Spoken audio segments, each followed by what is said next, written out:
On the day she was meant to become a bride, Nan Qing became a ghost instead, disappearing into the storm that would one day bring her back stronger, colder, and impossible to break. The city lights glimmered against the rain-drenched glass of Nan Qing's apartment. The gown she had chosen for tomorrow, silk, ivory, breathtaking, hung beside the window, glowing faintly under the street lamps. Her mother used to say that when a bride's dress catches moonlight, her future will be radiant. But tonight, the moonlight felt cold. The phone buzzed across her vanity, breaking the silence. Gu Zhuan's name flashed on the screen. She smiled at first. He was probably calling to say goodnight, to soothe her nervous excitement. But when she answered, laughter spilled through the line. A woman's laughter, high-pitched, slurred. Then came his voice, unsteady, too loud, and nothing like the man she'd fallen for. Qing, come celebrate with me. I'm at the West Garden Hotel. Come if you dare. Her chest tightened. Zhuan, are you drunk? Who's with you? The line crackled. Someone in the background murmured, ignore her. She's just a charity case. Then the call cut off. For a full minute, Nan Qing sat frozen. Phone pressed to her ear, the dial tone buzzing like a swarm of bees in her skull. She told herself it was nothing. He was nervous about the engagement, maybe out with his friends. But doubt has a sound.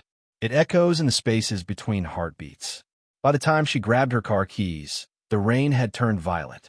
The West Garden Hotel loomed ahead, its marble entrance gleaming under the storm. Inside, the lobby was a warm blur of champagne and perfume. Nan Qing's soaked hair clung to her face as she pushed past startled attendants and found the elevator. 17th floor, room 1703. She knocked once. No answer. She knocked again, harder. The door opened. Gu Zhuan stood there shirtless, hair tousled, a smirk curving on lips she once trusted. Behind him, a woman's red dress lay crumpled on the bed. Nan Qing's breath hitched. Tell me this isn't what it looks like. He leaned against the doorframe, eyes glazed with liquor and arrogance. You shouldn't have come. Answer me, she shouted. He laughed, low, bitter, cruel. You really think I'd marry you because I love you? My family made me do this. You're lucky, Nan Qing. Lucky that the Gu family even lets an orphan like you through the door. Her vision blurred. Say that again. He tilted his head, mocking. You heard me. You think wearing a white dress can erase where you came from? You deal with corpses all day. Qing. You bring death home on your hands. Did you really think you were good enough to be my wife? Something cracked inside her, not loud but final. She wanted to scream, to slap him, to demand he take it back. But all she managed was a whisper. Then why propose to me? Gu Zhuan's expression twisted, guilt flickering before pride smothered it. Because my grandfather said the inheritance was tied to marriage. You were convenient. The word convenient landed like glass shattering across marble. Nan Qing took one step back, then another. The hallway lights flickered. Her dress clung to her rain-soaked skin, cold against the fire rising in her chest. She didn't cry. Not yet. She just looked at him one last time, memorized his face not as the man she loved, but as the mistake she would never repeat. You've just lost the best thing that ever happened to you. She turned and walked away before he could see her tears. Back in her apartment, everything looked untouched. The roses on the table, the cake box in the fridge, the engagement invitations fanned neatly beside the couch. For a moment, she almost believed the nightmare was just a cruel hallucination. But when she caught her reflection in the mirror, mascara streaked, lips trembling, she saw the truth. The woman staring back wasn't a bride. She was a ghost of herself. Nan Qing sank to the floor, clutching the edge of the vanity. Her phone vibrated again. Messages from friends, reminders from the planner, well wishes from relatives. All bright, all expectant. She silenced them one by one. Then her eyes landed on the engagement ring. A delicate platinum band with a diamond shaped like a teardrop. He had chosen it. He had slipped it on her finger beneath a canopy of cherry blossoms and whispered, "You make everything bloom." She slid it off slowly, the way one removes a splinter that's gone too deep. "You'll never break me again," she whispered to the empty room. Outside, thunder rumbled like distant applause for her decision. Dawn crept through the blinds, painting the apartment in pale gold. Her wedding dress still hung by the window, rain-streaked light dancing across its fabric. She approached it quietly, fingers grazing the lace. It had taken 6 months to design, every stitch chosen for the life she thought she was stepping into. She folded it carefully and placed it on the bed. Beside it, she set the ring, her phone, and a letter addressed simply, "To whoever still believes in love." The letter read, "I once believed that love was enough to heal the wounds of the past. I was wrong. Love without respect is just a slower form of death. By the time you read this, I'll be gone. Not to run away, but to begin again. Tell Gu Juan he can keep his name, his wealth, his lies. I'm keeping my freedom." She sealed the envelope and left it on the pillow.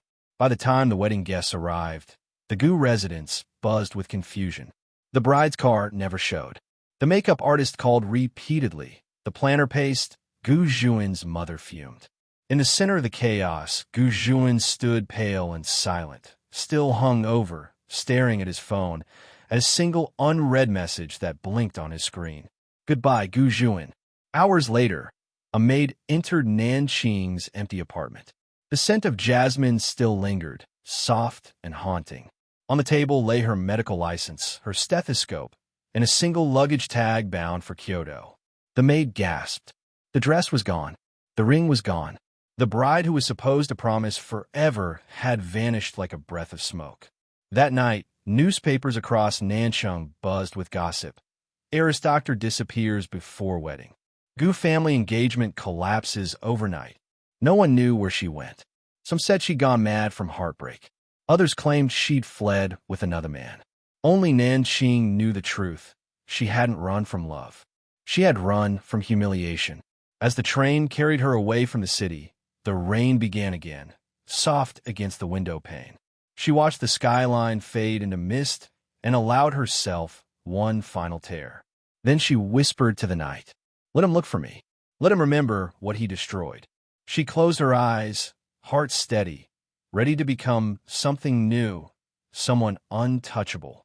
Welcome, my beautiful family and friends, to my YouTube channel. Please click on subscribe, like, share, and let me know in the comments where you're watching from. Now, back to the story.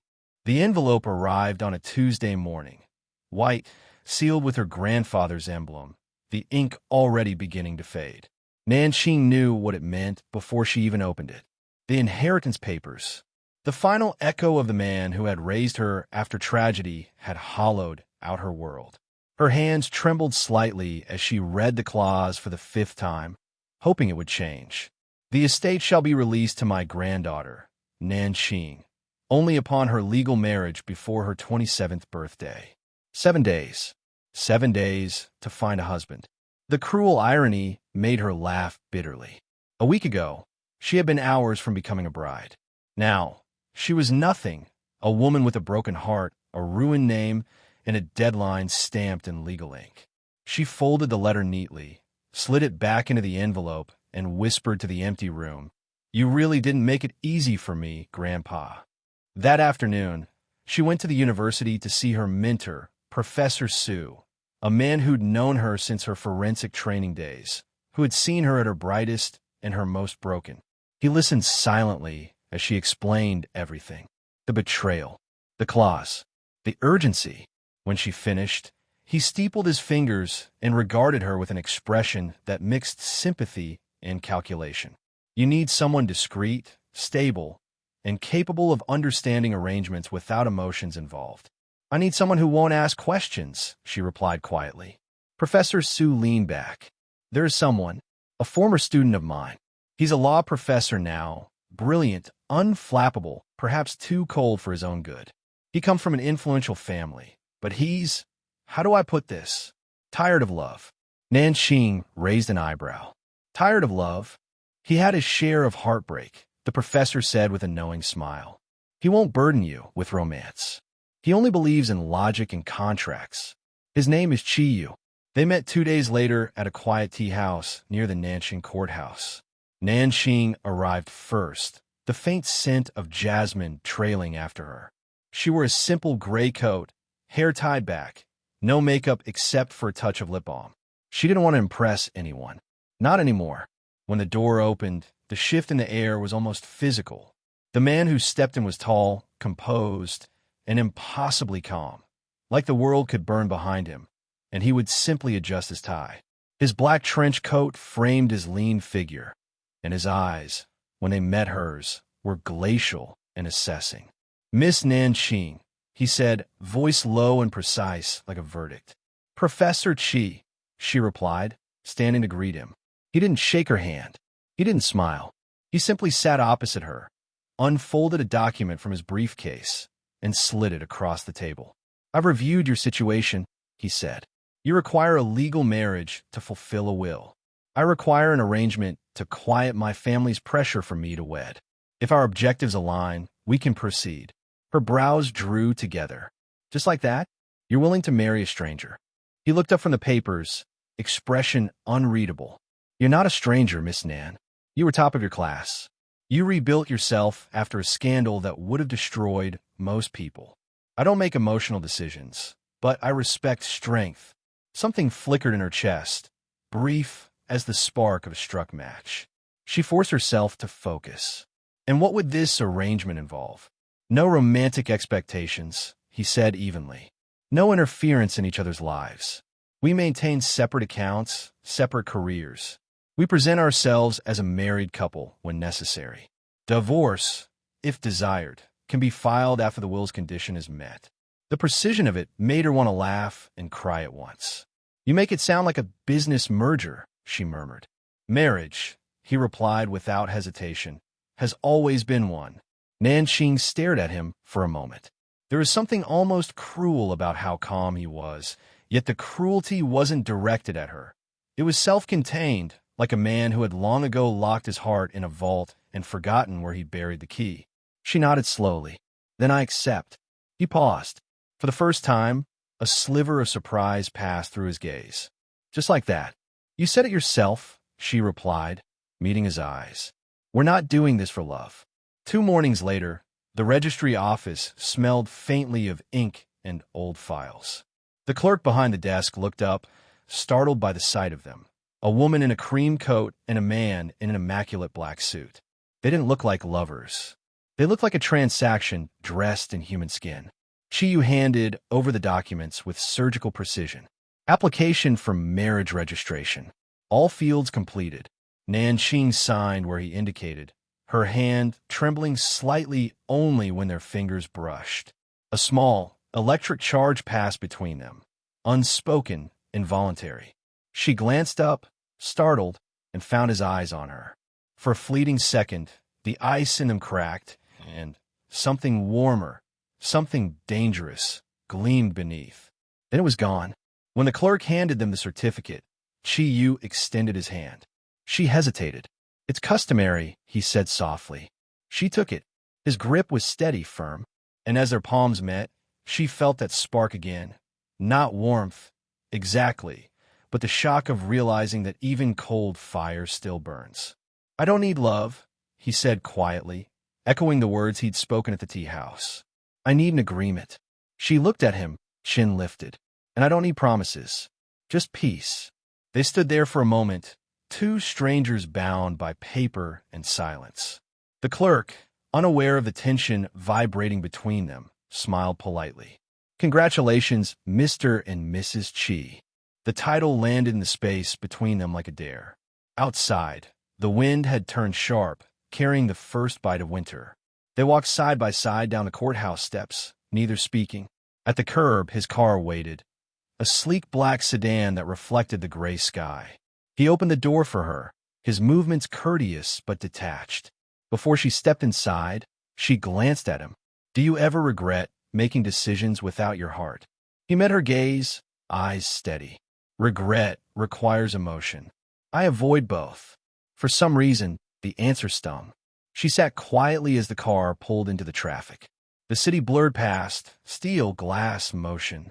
In the reflection of the window, she saw his profile, sharp, composed, unreadable. And though she told herself this was nothing more than a temporary pact between 2 broken souls, a small, reckless part of her wondered. If 2 people both claimed they didn't believe in love, What would happen if it found them anyway? That night, Nan Qing placed the marriage certificate on her bedside table. Her name beside it looked strange, almost unreal. She stared at it until her eyes blurred, until the letters of his name seemed to hum with quiet energy. Chiyu, her husband, on paper. But when she closed her eyes, she could still feel the warmth of his hand over hers, that single spark that refused to fade. For the first time since her heart had shattered, she wondered if fate wasn't mocking her after all. If perhaps, in some cruel twist of irony, it had just begun to rewrite her story. The morgue was cold. Always was. The hum of the refrigeration units, the metallic scent of antiseptic, the soft echo of her own footsteps. These were the only constants in Nan Qing's new life. A year had passed since the marriage that was supposed to be a transaction. On paper, she was Mrs. Qi, wife of one of Nan Qing's most powerful men. In practice, she was still alone, buried in the silence of corpses and evidence, her nights spent dissecting truth from lies. Chiyu, true to his word, had never demanded affection. Their home was spacious and immaculate, filled with polite distance. He had a study. She had her solitude. Sometimes, she caught him watching her from the hallway, as if memorizing a language he'd never dared to speak. Other times, she wondered if he saw her at all. And yet, whenever she was in danger, he appeared, wordless, calm, as if he'd been waiting in the shadows. The case that pulled her back into chaos began on a Monday morning. A young woman's body was found in a derelict hotel. Signs of overdose, bruising on the wrists, traces of a rare drug in her system. The detective in charge spoke in clipped tones, frustrated. This substance doesn't exist in our database. We need your expertise, Dr. Nan. She nodded, pulling on her gloves. Let's begin. As she leaned over the examination table, her scalpel catching the sterile light, something inside her clicked. A familiarity in the scene, a pattern she couldn't yet name. She'd seen this before. Somewhere. Victim's name? She asked. The detective flipped through his notes. Zhao Yi, 24. Last seen leaving a bar owned by. He stopped mid-sentence, glancing up uneasily. By the Gu family. Nan Qing froze. The air turned heavier. Repeat that. He hesitated. The bar's under Gu Zhuan's name. Her fingers tightened around the scalpel until her knuckles whitened. For a moment, the room blurred, replaced by the echo of a voice she'd buried years ago. You're lucky my family even lets an orphan like you marry me. That evening, she drove home in silence, rain streaking down the windshield like veins of light. When she entered the house, the faint scent of black coffee greeted her. Chiyu sat in the living room, his posture perfect, his expression unreadable. Legal papers lay spread across the table, his pen poised mid-signature. You're late, he said without looking up. Work, she murmured, hanging her coat. He glanced up briefly. The Zhao Yi case. She blinked, startled. How do you? He placed the pen down, finally meeting her eyes. It's all over the legal circuit. The victim's family is suing the Gu Group for negligence. You were listed as the lead examiner. Her pulse quickened. You knew before I told you? His gaze didn't waver. I keep track of what concerns my wife. The words sounded protective, almost tender, but there was something else beneath them. Control. Knowledge. Secrets. She crossed her arms. Or do you keep track of everything? A faint smile touched his lips. Only the things I can't afford to lose. Her breath caught. She didn't know if he meant her, or the case. For the next few days, Nan Qing buried herself in work. But no matter how many autopsies she completed, the unease remained. Files went missing. A stranger's car seemed to trail hers late at night. Even the air in her office felt watched. Then one afternoon, as she was reviewing toxicology results, the door opened, and Gu Zhuan walked in. Time stopped. He looked older. The sharp arrogance of his youth dulled into something darker, more desperate. His voice was a low rasp. Qing Qing. Her name on his lips made her stomach twist. You have no right to be here. I came to apologize, he said quickly. For everything. I didn't know back then what I was destroying. She turned away, her voice steady but cold. You destroyed nothing. You only freed me. He stepped closer, guilt flickering across his features. "I've thought about you every day. When I heard you married that lawyer." "That lawyer," she cut in sharply, "is my husband, and this conversation is over." Before he could reply, the door behind them opened again. Chi stood there. He didn't say a word. Didn't need to. His mere presence filled the room like a storm front. His gaze slid from Nan Qing to Gu Zhuan, assessing, dissecting, dangerous. "Mr. Gu," he said coolly, "you're trespassing in a restricted department. I suggest you leave before I remind you what a lawsuit looks like." Gu Zhuan stiffened. "You think your money can erase the past?" Chi Yu's smile was thin. "No, but it can make sure you never have a future." Nan Qing felt the tension crackle like electricity between them. She wanted to scream at both of them, to end the silent war waged in her name. Instead, she whispered, "Stop, please." Chi Yu's expression softened for a heartbeat. Then he turned, his coat brushing her arm as he left. The faint scent of cedar and ink lingered behind. That night, sleep wouldn't come. The image of Chi Yu's eyes, cold, hurt, knowing, haunted her. She rose from bed and walked to his study. The door was unlocked. Inside, neat stacks of documents lined his desk, legal cases, contracts, and one small file marked with her name. Her breath caught. It was the same folder he'd given her on the day they married. She'd never opened it. Out of respect, perhaps, or fear. Her hands trembled as she slid the file open. Inside were neatly typed pages. Her personal details, credentials, family history. But beneath them, something else. A photograph. It was a picture of her, taken years ago when she was still a university student, laughing under cherry blossoms with her classmates. She had no memory of anyone taking it. Her vision blurred. The date in the corner of the print, 5 years before their marriage. He'd known her, long before they ever met. Footsteps sounded behind her. "Can't sleep?" She turned. Chi Yu stood in the doorway, shadows carving sharp lines across his face. His voice was calm, but his eyes betrayed something else. Worry, maybe even fear. "You followed me," she said softly. He didn't deny it. "I watched over you." "Why?" Her voice broke. "Why me?" He took a slow step forward. "Because I saw you once, years ago. You were standing in the rain, arguing with a policeman over a hit-and-run victim. Everyone else looked away. You didn't. You stayed." Her throat tightened. "You don't even know me." He smiled faintly. "Maybe not, but I knew what kind of woman you were long before you ever looked at me." The silence between them thickened, fragile as glass. Finally, she whispered, "That's not knowing, Chi Yu. That's obsession." He looked down, jaw tightening. "Maybe, but obsession kept you safe when no one else would." He turned and left the room, leaving her alone with the file, the photograph, and a heart beating too loudly in the dark. Outside, thunder rumbled again over Nan Qing. Inside, Nan Qing stood by the window, the photo trembling in her hand. She should have felt afraid, but what she felt was worse, a strange, dangerous warmth for the man who might have been her guardian or her greatest mystery. The sky over Nanchang was bruised with storm clouds when Gu Zhuan returned.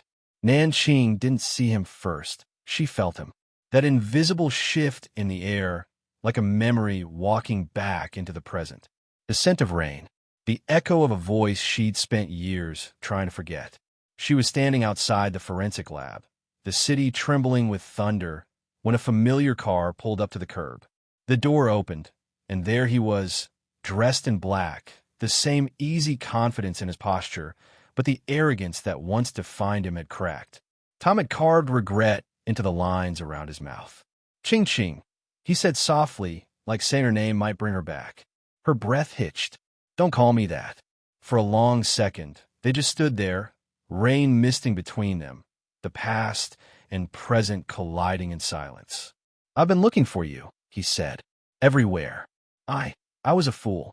You have to believe that." She forced a bitter smile. "You were more than a fool, Gu Zhuan. You were cruel. There's a difference." He took a step closer, the rain darkening his collar. "I didn't mean what I said that night. I was drunk, angry. My family, your family didn't make you cheat on me," she cut in sharply. "They didn't make you humiliate me. You did that on your own." He flinched, but didn't retreat. "I thought I could forget you. But every time I saw someone wearing a white dress, every time I smelled jasmine, I saw you. I read about your marriage. His voice trembled. Is he good to you? Nan Qing looked away. The truth sat heavy on her tongue. Chi was good to her, too good in ways that scared her. He didn't speak of love, yet somehow, he was everywhere when she needed him. Always watching, always knowing. He's my husband, she said finally. That's all you need to know. Gu Zhuan's eyes darkened. You don't love him. Before she could respond, a sharp voice cut through the rain. She doesn't have to love me, Chi said. She chose me. Nan Qing turned. Chi stood a few feet away, umbrella in hand, his dark suit immaculate despite the downpour. His expression was unreadable, but his eyes, those storm-gray eyes, burned with quiet fury. The two men faced each other, rain crackling like electricity between them. Gu Zhuan's tone hardened. So this is the man who replaced me? Chi Yu's lips curved into a humorless smile. Replaced? You were never worthy enough to be compared. Careful, Gu Zhuan said coldly. You're treading on old ground. No, Chi replied, voice like a blade. You're standing on a grave. The one you buried her heart in. The air went still. Nan Qing felt something inside her fracture again. Fear, anger, grief tangled in a single breath. Stop it, she whispered. Both of you. Chi Yu's gaze softened briefly as it met hers, but his jaw remained tight. You hurt her once, he said, eyes back on Gu Zhuan. I'll make sure you never have a chance again. Gu Zhuan laughed bitterly. What are you, her guard dog? Call it what you like, Chi Yu said calmly. But I protect what's mine.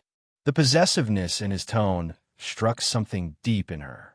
Not fear, something worse. A dangerous warmth. She's not a thing to be owned, Gu Zhuan snapped. She deserves love, not protection. Chi Yu tilted his head slightly. And you think you can give her that? After what you did? For a moment, neither moved.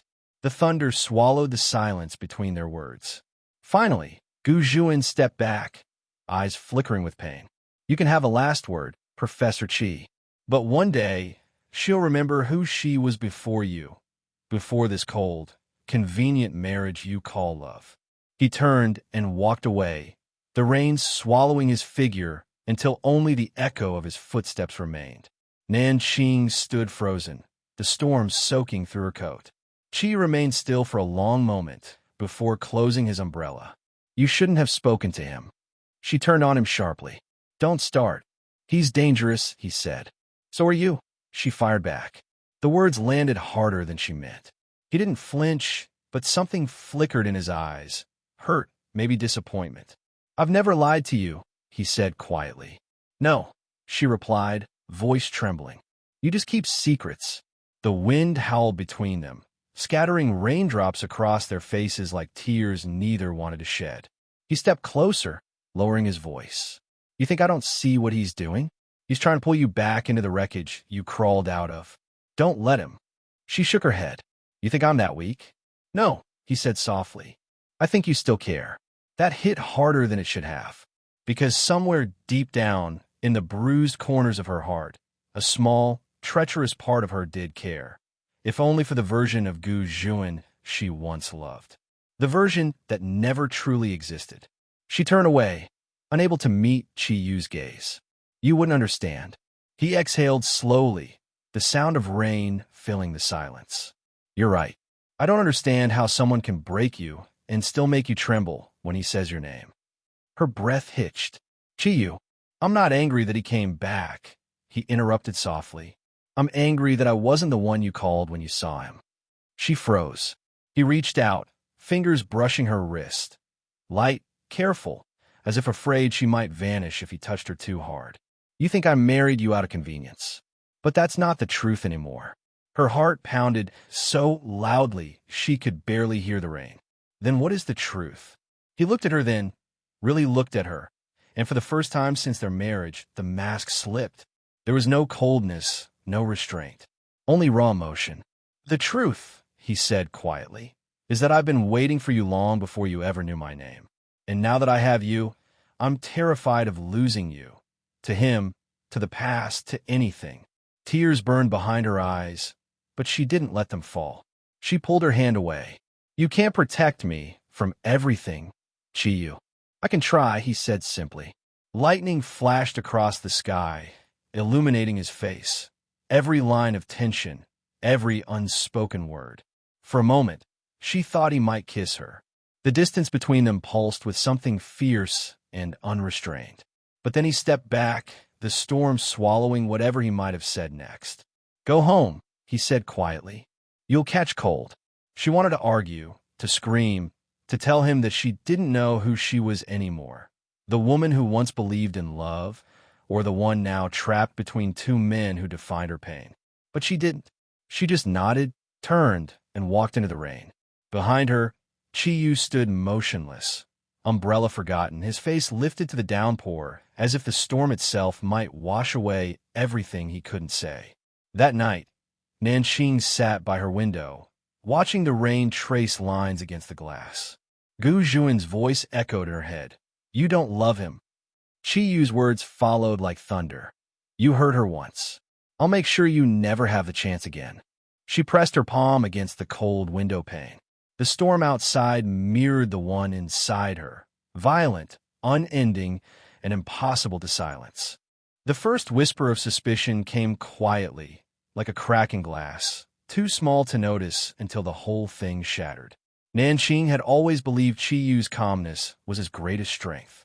His unshakable composure, his precision, the way he seemed to know things before anyone else. She used to find it reassuring. But lately, that calm had begun to feel like a mask. Files went missing. Phone calls ended the moment she entered the room. And then there were the envelopes, anonymous ones that appeared on her desk, filled with fragments of truth she hadn't asked for. One morning, a manila folder arrived at her office. No name, no sender, just her initials scrawled on the corner. Inside were documents, financial records, surveillance photos, legal transcripts, all tracing back to Chiyu. And at the center of it all, the Gu family. Her blood ran cold as she flipped through the pages. Payments to shell companies, hidden accounts, confidential court evidence, marked property of Chi Holdings. Then, her name. A photograph of her standing outside the hospital from months ago, circled in red. Below it, a note written in neat, clinical handwriting. Target connected to Gu case through former engagement. Proceed with controlled interaction. Her stomach turned. Controlled interaction.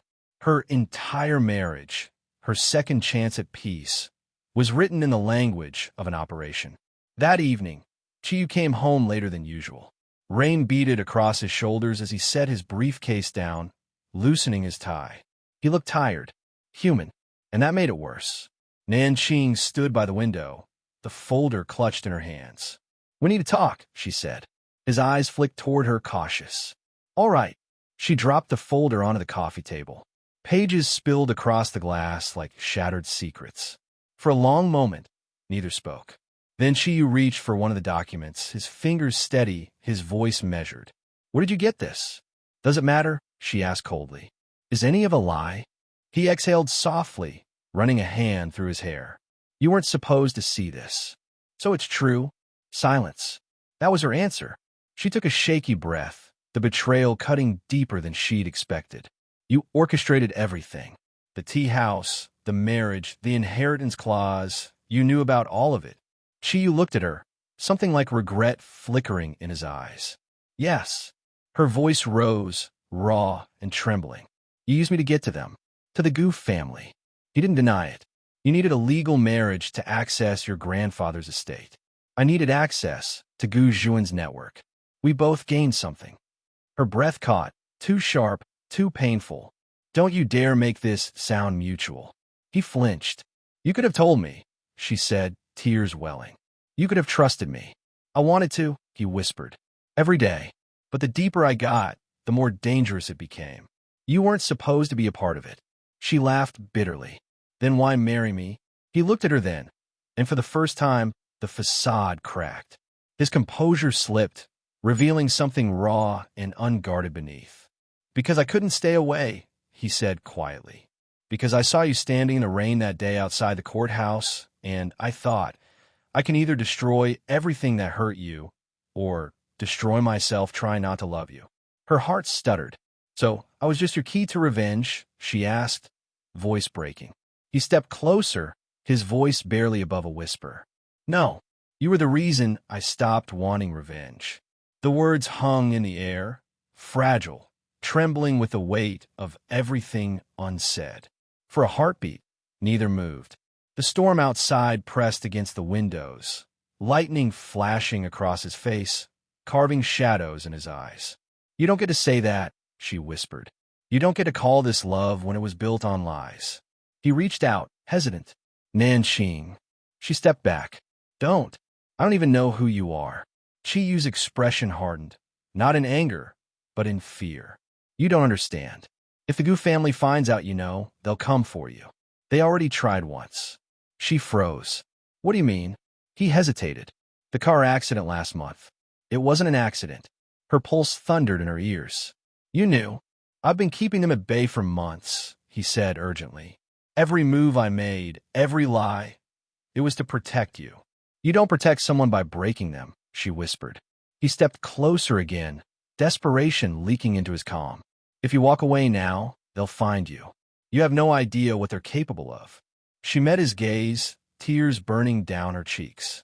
I used to think nothing could hurt more than betrayal. Turns out it's being loved by someone who calls it protection. For the first time since she'd met him, Chiyu looked lost. His voice cracked as he spoke. I didn't mean for this to happen. I never meant for you to be caught in the middle. She shook her head, stepping away, her hand trembling as she reached for her coat. I can't do this. Not with you. Not anymore. He reached for her, but she pulled free. Nan Qing, please. But she didn't turn back. The night air outside was sharp, the city lights smeared by rain. She walked quickly, trying to steady her breathing, her vision blurred by tears. She barely noticed the black car idling at the end of the street. Inside, a figure watched. A phone buzzed. A voice whispered through static. Target leaving residence. Proceed. Chiyu stepped out of the house minutes later, coat half-buttoned, panic rising in his chest. Something was wrong. Too quiet, too deliberate. He called her once. No answer. He called again. And then, through the storm, came the sound that would haunt him forever. A thunderclap that wasn't thunder. A flash of orange light. A roar that tore through the night. The ground shook. Windows shattered. Chiyu ran toward the sound, heart pounding against his ribs, lungs burning with the scent of smoke. The car at the corner, the one she always drove, was engulfed in flames. Nan Qing, he screamed, his voice cracking, raw with terror. He pushed past the heat, the chaos, the sirens that were already wailing in the distance. A shadow moved in the flames, someone pulling her from the wreckage. And then everything went black. When he woke in the hospital hours later, his hand was bandaged, his body bruised, but she was gone. No record, no transfer, just gone. On the table beside him lay the photograph she'd found in his file, the one taken years before they'd met. The edges were scorched, the image half-burned, her smile barely visible through the ash. He picked it up with trembling hands. You were the reason I stopped wanting revenge, he whispered into the empty room. Now you're the reason I have to finish it. The first thing Nan Qing saw when she opened her eyes was white.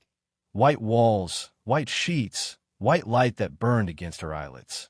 The antiseptic smell told her everything before the nurse even whispered it. She was in a hospital, alive. Her throat felt like sandpaper. Chiyu. The name broke from her lips, hoarse and desperate. The nurse hesitated. You should rest, Mrs. Chi. You've been unconscious for 2 days. Where is he? The nurse's gaze flickered, just enough to make Nan Qing's pulse spike. He's not here. Then where? Before the woman could answer, the door opened.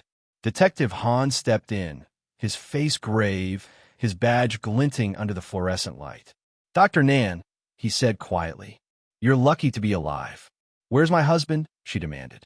Han paused. He turned himself in last night. Her mind went blank. For what? Corporate espionage. Fraud. Destruction of evidence. She shook her head violently. That's impossible. You didn't. He confessed, the detective said, sliding a folded document onto her bedside table. He admitted to falsifying evidence in the Gu case, tampering with legal records, and aiding in the death of Zhao Yi. The words twisted in her stomach like knives. That's a lie. He wouldn't. Han's expression softened. Sometimes people take blame for things they didn't do to protect someone who did.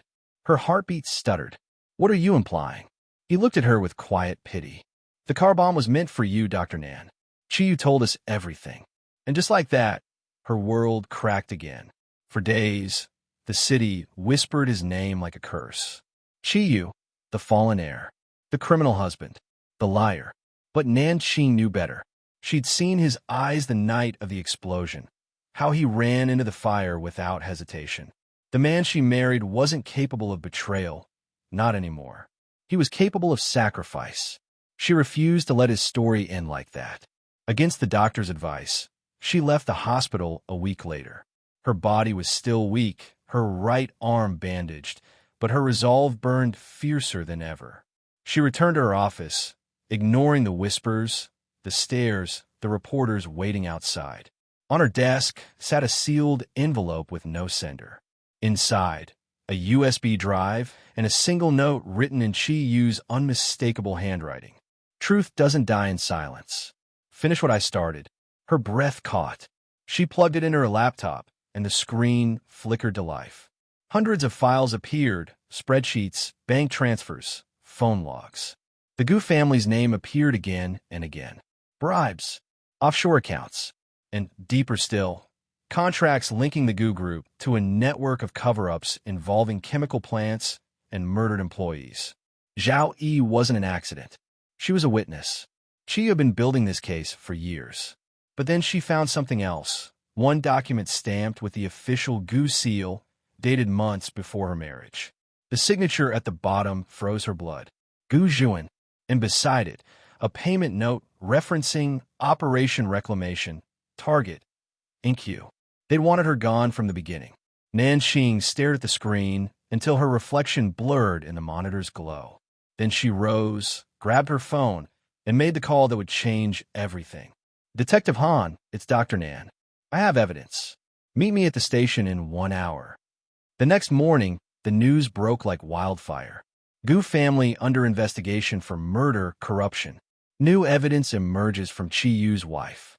The world that had once turned its back on her was now at her doorstep, hungry for truth. But she didn't flinch. Not this time. When she walked into the press conference that afternoon, cameras flashed and microphones crowded forward. She wore a black suit, her face pale but composed, every movement deliberate. She stood behind the podium, her hands steady. A week ago, she began, my husband, Chiyu, was arrested for crimes he did not commit. The room fell silent. He confessed to protect me because I was the target. The Gu family, once untouchable, built their empire on blood. And when the truth came too close, they tried to silence it. Her voice didn't waver. The woman named Zhao Yi didn't overdose. She was murdered after uncovering evidence of illegal human trials funded by the Gu Corporation. Gasps rippled through the reporters. Flashbulbs exploded like lightning. Chiyu's so-called confession was a cover, to buy time for me to survive and bring this evidence forward. He has risked everything, not for revenge, but for justice. Her throat tightened, but she forced the words out. The man you call a criminal saved my life. Twice. For a heartbeat. No one moved. Then the room erupted. Questions shouted, cameras clicking, but Nan Qing didn't stay to answer. She turned and walked out, her chest rising with both pain and pride. That night, she visited the detention center. The guard hesitated before opening the steel door. 10 minutes, he said quietly. Chiyu sat at the table inside, his wrists cuffed, his posture straight despite the exhaustion in his face. When he saw her, a faint smile flickered across his lips. You shouldn't be here, he said softly. Neither should you, she replied, taking the seat across from him. For a long moment, they just looked at each other. The distance between them felt endless. Bars, lies, regrets, but the silence wasn't empty. It was full. You saw the files, he said finally. She nodded. I did, and I did what you couldn't. His eyes widened slightly. What did you do? I told the world the truth. A slow exhale escaped him. Then, for the first time in weeks, he laughed, a quiet, broken sound. "You always did have more courage than I did." "No," she said, her voice trembling. "You just gave me a reason to be brave." He reached for her hand across the table, the chain clinking softly. Their fingers brushed through the cold metal, and for the first time, she didn't pull away. "Nan Qing," he whispered, "I didn't want you to carry this weight." "You didn't have to. We'll carry it together." The guard cleared his throat, signaling the end of the visit. She stood, her heart aching, her voice firm. "Hold on, Chiyu. The truth is louder now, and I won't stop until they hear it." He looked up, pride gleaming in his eyes. "You sound like someone I once fell in love with." "You still do," she whispered. "You just forgot for a while." When she left the detention center, dawn was breaking over Nan Qing. The city was quiet. The storm finally passed.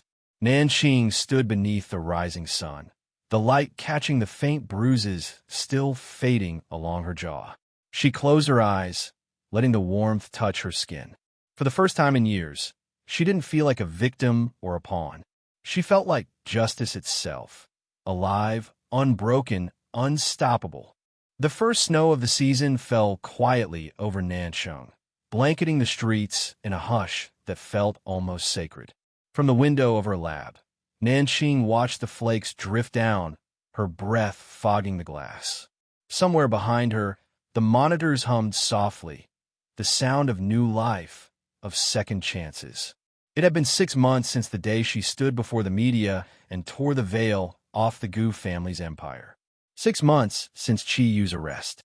6 months since she'd looked into his eyes across a prison table and promised to set him free. And she had. Her research on the chemical compounds used in the Gu case had rewritten the medical protocols of half the country. Her name, once whispered in scandal, was now spoken with reverence. Her testimony had exposed the corruption that had buried so many lives. And at the end of it all, the court declared it. Chi Yu, not guilty. But victory, she learned, is a strange kind of silence. Even when justice comes, the heart still waits. The day he returned, there were no headlines, no cameras, no applause.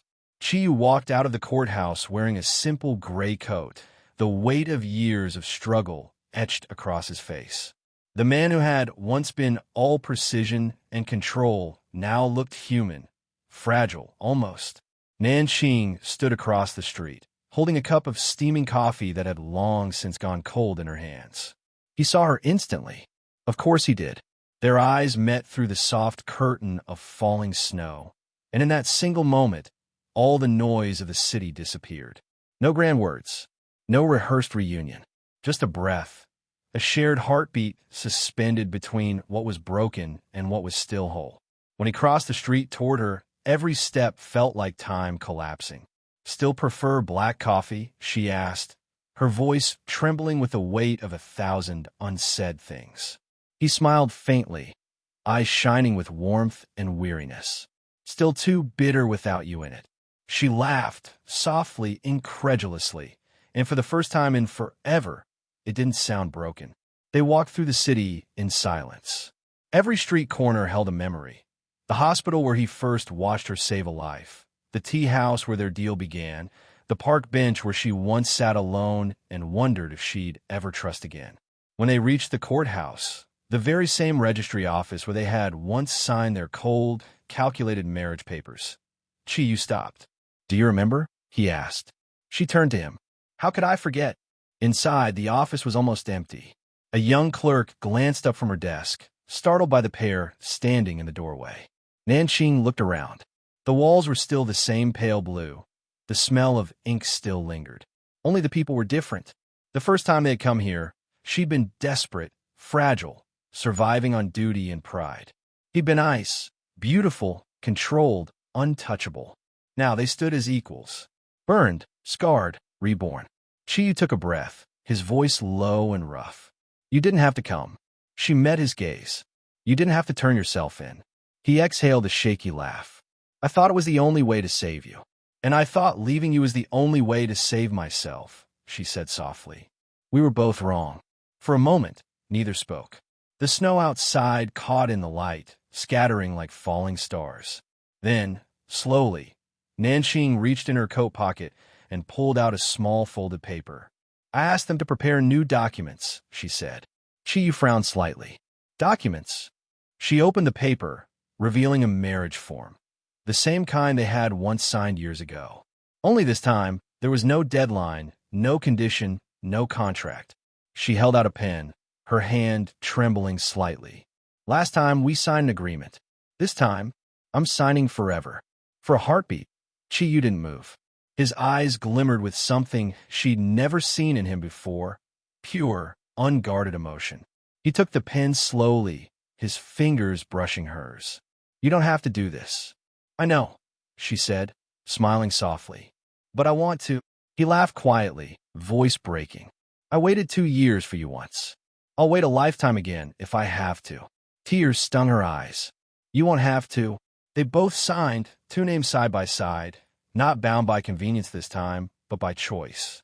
As the clerk stamped the document, Chi reached out and took her hand. It was warm, solid, alive. Outside, the snow thickened. He pulled her close, resting his forehead against hers. I used to think love was a weakness, he murmured. Now I know it's the only thing that made me strong. And I used to think love meant losing myself, she whispered back. Now I know it's where I was found. He smiled, a quiet, reverent smile that reached his eyes. Then maybe this time we can learn how to live. She looked up at him, the snowflakes catching in her hair like stars. No, she said gently. This time we already are. Later that night, they walked home together beneath the city lights.